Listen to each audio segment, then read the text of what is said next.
Assalamualaikum warahmatullahi wabarakatuh.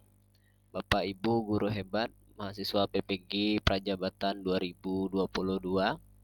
Pada kesempatan kali ini saya ingin menjelaskan terkait dengan materi pada problematika penerapan kerangka UBD di lembaga formal. Dalam hal ini kelompok kami berkesempatan untuk membahas pada bagian sebagai guru. Semoga apa yang kami sampaikan ini dapat menambah pemahaman kita berkaitan dengan bagaimana pelaksanaan understanding by design yang akan diterapkan pada pembelajaran. Nah, seorang guru atau edukator dapat menerapkan kerangka UBD dalam pembelajaran dengan mengikuti beberapa langkah. Nah, yang pertama, identifikasi tujuan pembelajaran. Nah, pastinya dalam hal ini mengarah kepada bimbingan dan konseling, karena kajian ilmu yang saat ini kita ampuh adalah bimbingan dan konseling. Maka identifikasi tujuan pembelajaran ini kita arahkan pada tujuan pelayanan yang ingin kita laksanakan. Nah, guru BK harus memahami terlebih dahulu tujuan pelayanan, apa yang ingin dicapai, termasuk pengetahuan, keterampilan, dan sikap yang ingin dicapai oleh siswa. Pastinya teman-teman dari bimbingan dan konseling memahami bagaimana caranya untuk merangkai sebuah tujuan dalam perencanaan layanan, misalnya dengan menyesuaikan pada ABCD-nya, action, audience, kondisi, behavior, kemudian yang terakhir adalah the grade of success-nya. Nah, kemudian juga tujuan itu harus mencapai HOTS. Nah, yang kedua adalah identifikasi hasil belajar yang diinginkan. Nah, guru BK harus menentukan hasil belajar yang diinginkan untuk mencapai tujuan pelayanan. Hal ini harus mencangkup pengetahuan, keterampilan, dan sikap yang ingin dicapai oleh siswa. Nah, sama halnya dengan menyesuaikan pada kebutuhan peserta didik. Nah, kalau kita bimbingan dan konseling dan bahkan pendidik lainnya juga berawal dari need assessment terlebih dahulu, pengukuran apa yang memang dibutuhkan oleh si peserta didik. Arah ranah bimbingan dan konseling menyesuaikan dengan hasil need assessment atau kebutuhan si peserta didiknya, sehingga dapat dirancanglah tujuan pelaksanaan layanan yang bakal dilaksanakan. Nah, kemudian yang ketiga ada mendesain pembelajaran secara terbalik. Nah, pastinya guru BK perlu merancang pembelajaran itu secara terbalik. Maksudnya yaitu dengan merancang aktivitas pelayanan dan materi pelayanan yang mendukung siswa untuk mencapai hasil belajar yang diinginkan. Jadi perancangannya itu bagaimana agar si siswa itu nanti dapat mencapai tujuan yang sudah kita lakukan tadi gitu. Nah, dengan apa yang harus dilakukan, dengan apa siswa itu mampu menjadikan si siswa itu tercapai dalam hal materi yang kita sampaikan gitu. Nah, kemudian yang keempat, menentukan indikator pembelajaran. Nah, guru BK harus menentukan indikator pembelajaran yang jelas dan spesifik untuk mengukur pencapaian hasil belajar siswa. Nah, ini kalau setelah kita memberikan pelayanan, pastinya ada bentuk dari pencapaian hasilnya. Bagaimana kita melihat apakah pelayanan yang kita berikan itu berhasil atau tidak, efektif atau tidak, sehingga didapati hasil evaluasinya. Nah, ini bisa menggunakan instrumen-instrumen dalam melihat tingkat keberhasilan pelayanan dan tingkat perubahan yang didapatkan. Apakah sudah sesuai dengan tercapainya tujuan yang kita inginkan tadi. Nah, maka perlu untuk menyiapkan juga sebagai post-testnya, instrumen sebagai post-test dalam pelaksanaan layanannya, sesuai dengan materi yang kita sampaikan. Nah, kemudian ada rubrik penilaian. Nah, pastinya ini dari hasil data yang kita peroleh, hasil dari pelayanan itu didapati misalnya dengan menggunakan angket. Nah, kita ukur, kita lihat secara statistiknya apakah memang data itu signifikan. Jika signifikan, ada pengaruh yang jelas terhadap pelayanan yang kita berikan dengan perubahan perilaku yang ditunjukkan oleh si peserta didik dan juga ketercapaian dari tujuan pelayanan yang sudah kita buat. Nah, kemudian yang keenam, ada mengembangkan bahan ajar. Nah, menurut kami untuk mengembangkan bahan ajar ini pastinya sangat perlu dikembangkan.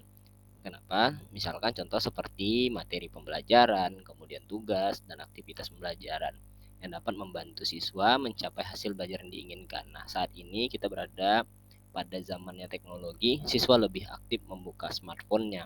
Nah, ini bisa juga menjadi salah satu rancangan understanding by design kita dengan membuat sebuah video pembelajaran yang mana ini nanti bisa menjadi rujukan atau referensi yang bisa diperoleh oleh peserta didik untuk menambah pemahamannya. Jadi untuk kadang banyak guru BK yang mengeluh dengan jam yang sedikit. Memang sebenarnya waktu yang sedikit itu tidak cukup untuk pelayanan yang begitu banyak yang harus kita lakukan. Karena pekerjaan guru BK secara akuntabilitasnya memang sangat penuh. Guru BK memiliki 10 layanan yang harus memang dilaksanakan, kemudian juga melihat dari segala kondisi peserta didik sehingga selalu melakukan kegiatan-kegiatan pelayanan. Nah, dengan waktu yang diberikan ke kelas itu mungkin tidak akan cukup, apalagi dengan pelaksanaan klasikalnya, belum tekniknya yang kita lakukan kan gitu. Belum teknik yang diberikan lagi. Nah, itu waktunya tidak akan cukup kalau 1 kali 45 menit. Nah, untuk mengantisipasi ataupun ada solusi ide yang dapat kami berikan adalah kita dapat membuat sebuah video pembelajaran terkait dengan materi yang ingin kita sampaikan kepada si peserta didiknya. Nah, itu videonya kita share kepada peserta didik sebelum kita memasuki jam pelajaran kita itu. Sebelum kita mengajar. Sebelum kita memberikan pelayanan. Nah, jadi boleh 2 hari sebelum masuk jam itu atau seminggu bahkan, sehingga peserta didik dapat membuka akses misalkan medianya dengan melihat materi tersebut yang sudah kita buat. Nah, pada saat pelayanan kita tinggal mengulas sedikit dan langsung menggunakan beberapa metode untuk mengaktifkan peserta didik dalam pelayanan sehingga mencapai tujuan pelayanan kita tadinya. Nah, kemudian mengajar dengan metode yang sesuai. Nah, ini pastinya pada bagian ketujuh ini mengajar dengan metode yang sesuai, guru tidak lagi menggunakan metode-metode yang sudah lama sekali ataupun yang sudah sering dilakukan oleh banyak guru atau yang mudahnya begitu. Misalkan seperti metode ceramah. Nah, kita juga harus menyesuaikan dengan kebutuhan peserta didik. Jika yang kita butuhkan adalah bagaimana mengaktifkan peserta didik untuk berinteraksi, maka metode apa yang pas? Misalkan seperti cooperative learning, active learning, quantum learning. Nah, banyak metode-metode yang bisa digunakan. Nah, pastinya guru BK guru BK atau konselor harus juga memahami bagaimana pelaksanaan dan penggunaan metode yang digunakan. Jangan sampai metode itu memperibet si guru BK-nya sendiri gitu. Nah, sehingga tujuan yang tadinya sudah kita buat, rancangan yang sudah kita buat itu tidak tercapai jadinya. Gitu. Nah, kemudian yang kedelapan, melakukan penilaian dan evaluasi. Nah, evaluasi ini bisa berbentuk seperti instrumen post testnya yang kita gunakan untuk melihat ketercapaian layanan, kemudian bisa melihat dari hasil observasi. Nah, kemudian juga kita melihat dari perubahan-perubahan tingkah laku siswa di lingkungannya bagaimana, dan juga penilaian evaluasi ini bisa merujuk terkait dengan langkah apa selanjutnya yang akan dilaksanakan begitu.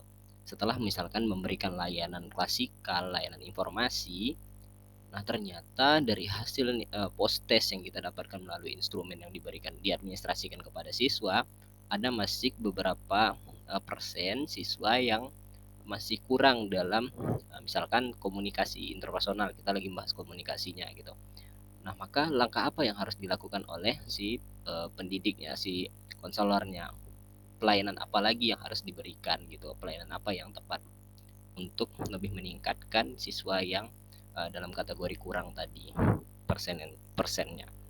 Nah, yang terakhir, refleksi dan perbaikan. Nah, guru harus melakukan refleksi terhadap pembelajaran dan merancang perbaikan untuk desain pembelajaran di masa depan. Sama halnya seperti yang saya sampaikan tadi sebelumnya, bahwasanya pelayanan yang sudah kita berikan bukan hanya berhenti di situ saja, tapi kita juga harus melihat apa hasil yang sudah dilaksanakan itu. Apakah ketercapaian tujuan dalam perencanaan layanan tadi sudah tercapai atau belum?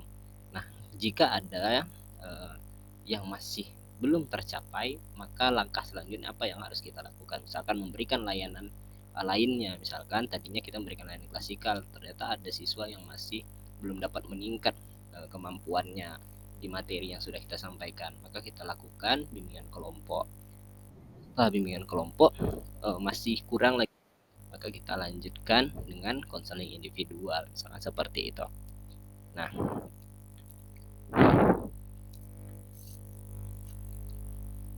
dengan menerapkan kerangka understanding by design dalam pembelajaran, guru dapat memperkuat keterampilan mengajar dan memberikan pengalaman belajar yang lebih efektif dan bermakna bagi si siswa. Nah, ada beberapa rujukan yang dapat dilihat. Di sini kami menemukan artikel penelitian yang diterbitkan oleh jurnal ERIC. Nah, artikel ini berjudul Free Service Teacher Application of Understanding by Design in Lesson Planning. Nah, di sini dijelaskan bahwasannya understanding by design telah menjadi strategi perencanaan yang efektif untuk pencapaian pembelajaran berbasis hasil dan berpusat pada siswa. Di era akuntabilitas ini, belajar dengan bekerja sama atau bekerja tim, perbaikan fokus pada peningkatan skor akademik berdasarkan penilaian taruhan tinggi dan eksternal. Nah, pada artikel ini juga mengutip dari Wings dan Miktej, mengusulkan menggunakan proses desain mundur ini 3 tahap yang berfokus pada yang pertama, kita harus mengidentifikasi yang hasil yang kita inginkan, kemudian menganalisis berbagai sumber data, yang ketiga menentukan rencana tindakan yang tepat untuk dicapai hasil yang diinginkan yang telah ditentukan sebelumnya. Nah, desain mundur ini, UBD ini membutuhkan instruktur untuk mempertimbangkan, membongkar standar, dan yang paling terutama adalah adanya ide-ide mendasar dalam konsep belajar untuk mengembangkan pertanyaan sentral. Untuk siswa perlu menunjukkan penguasaan secara autentik. Nah, baik, terima kasih teman-teman. Mungkin sedikit dari pembahasan kami ini mudah-mudahan bisa menambah pemahaman kita semua dan dalam bisa penyelesaian dalam tugas perencanaan kurikulum yang berkaitan dengan understanding by design. Sekali lagi kami ucapkan terima kasih. Jika ada yang ingin ditanyakan boleh diketikkan di dalam kolom komentar atau juga boleh dari pihak email. Terima kasih, banyak maaf. Assalamualaikum warahmatullahi wabarakatuh.